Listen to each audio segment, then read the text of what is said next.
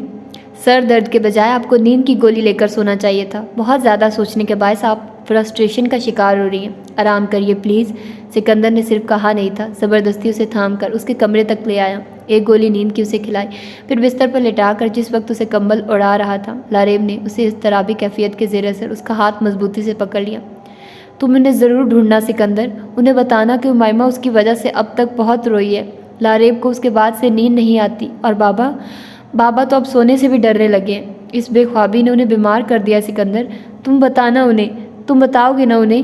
نیم غنودہ کیفیت میں وہ مسلسل بولے جا رہی تھی، اور سکندر کا دل اس بے حد حسین لڑکی کے اتنے گہرے دکھ کو محسوس کرتا خون ہوتا جا رہا تھا۔ نہیں لاریب، میں تمہیں زور زبردستی سے نہیں، پیار اور محبت سے حاصل کروں گا۔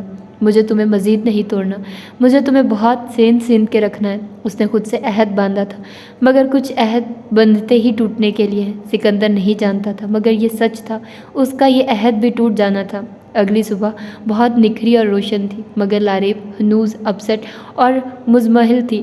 سکندر مختلف کاموں میں الجھا بھی اس کے متعلق سوچتا رہا۔ جیسے ہی اسے ذرا فراغت نصیب ہوئی، وہ بلا جھجک اس کے کمرے کی جانب آ گیا۔ اب کیسی طبیعت ہے آپ کی؟ اس نے لاریب کا چہرہ بہت دھیان سے دیکھا تھا۔ مجھے کیا ہونا ہے، ٹھیک ہی ہوں۔ امائمہ کا کوئی فون وغیرہ آیا؟ اس نے بالوں کو سمیٹے بغیر بیزار سے انداز میں پشت پر ڈال دیا۔ سکندر بے اختیار نظریں چرا گیا۔ وہ اسے یہ بتا کر مزید پریشان نہیں کرنا چاہتا تھا کہ بابا سائیں کے بار بار کہنے پر اس نے جتنی مرتبہ بھی امائمہ یا پھر وقاص کا نمبر ملایا، ہر بار کال کاٹ دی جاتی تھی، لینڈ لائن بھی بند پڑا تھا۔ جی بابا سائیں نے کی ہے بات، آپ ناشتہ کر لیں، پھر ولیمے پر بھی جانا ہے آپ کو، سکندر نے دھیمے لہجے میں نرمی سے جواب دیا۔ لاریب کے چہرے پر سکون کا ایک رنگ اترا، مگر یہ عارضی ثابت ہوا کہ کچھ دیر بعد وہ پھر سابقہ پریشانی کے ساتھ اس کے سامنے تھی۔ امائمہ کا سیل آف ہے، وقاص بھی کال اٹینڈ نہیں کر رہا، وائے؟ اور سکندر کی وضاحتیں دیتی جان مصیبت میں آنے لگی تھی۔ لاریب کے اندر بے چینی گھر کرتی جا رہی تھی۔ جبھی وہ عجلت میں تیار ہو کر تایا سائیں کے ہاں جانے کو روانہ ہو گئی۔ یہاں سے بابا سائیں کے علاوہ سکندر بھی ہمراہ تھا کہ ان کی طرف تو مہمان ویسے ہی کم تھے، جو آئے تھے وہ بھی دلہن کی رخصتی کے ساتھ ادھر چلے گئے تھے کہ رشتہ داری تو دونوں جانب ایک جیسی تھی۔ سو اب ولیمے میں شریک ہونے کو یہی 3 لوگ تھے۔ سکندر ہمیشہ بڑی حویلی آنے سے کتراتا تھا کہ یہاں وقاص ہی نہیں، تایا سائیں کا انداز بھی اس کے لیے تحقیرانہ اور تضحیک آمیز ہوتا تھا۔ تایا سائیں بابا سائیں کے بالکل برعکس تھے، ان میں رعونت بھی تھی اور تکبر بھی، وہ دوسروں کو خود سے حقیر اور کمتر سمجھتے تھے۔ سکندر دل ہی دل میں دعا گو تھا کہ یہ چند گھنٹے بغیر کسی بدمزگی کے گزر جائیں۔